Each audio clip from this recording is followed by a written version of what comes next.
दूसरा समूएल बाब नंबर 6। दाऊद आहद का संदूक यरूशलेम में ले आता है। एक बार फिर दाऊद ने इसराइल के चुनिंदा आदमियों को जमा किया। 30,000 अफराद थे। उनके साथ मिलकर वो यहूदा के बाला पहुंच गया ताकि खुदा का संदूक उठाकर यरूशलेम ले जाए।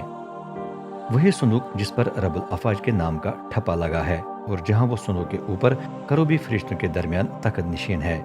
लोगों ने खुदा के संदूक को पहाड़ी पर वाका अबी नदाब के घर से निकालकर एक नई बैलगाड़ी पर रख दिया और अबी नदाब के दो बेटे उजा और अखियो उसे यरूशलेम की तरफ ले जाने लगे। अखियो गाड़ी के आगे आगे और दाऊद बाकी तमाम लोगों के साथ पीछे चल रहा था। सब रब के हुजूर पूरे जोर से खुशी मनाने और गीत गाने लगे। मुख्तलिफ साज भी बजाए जा रहे थे।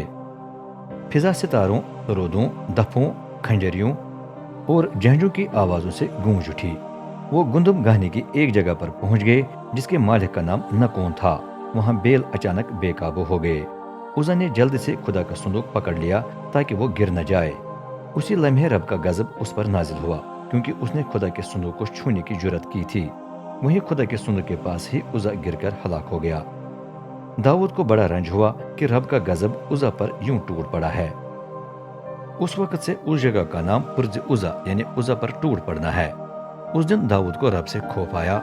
उसने सोचा रब का संदूक किस तरह मेरे पास पहुंच सकेगा। चुनांचे उसने फैसला किया कि हम रब का संदूक यरूशलेम नहीं ले जाएंगे बल्कि उसे उबैद उदूम जाति के घर में महफूज रखेंगे। वहां वो 3 माह तक पड़ा रहा। इन 3 महीनों के दौरान रब ने उबीदा उदूम और उसके पूरे घराने को बरकत दी।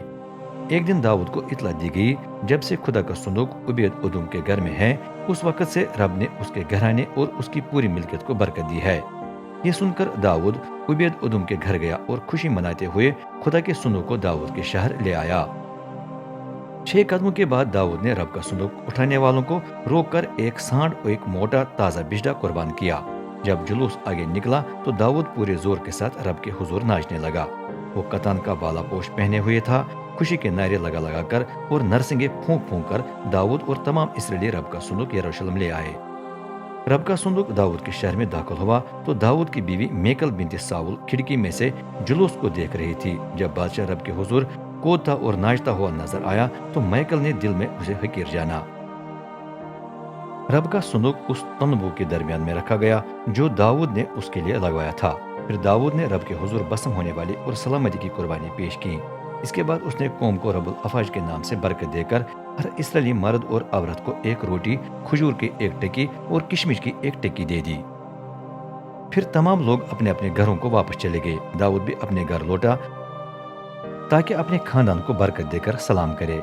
वो अभी महल के अंदर नहीं पहुंचा था कि मैकल निकलकर उससे मिलने आई। उसने तंजन कहा, वाह जी वाह, आज इसराइल का बादशाह कितनी शान के साथ लोगों को नजर आया है।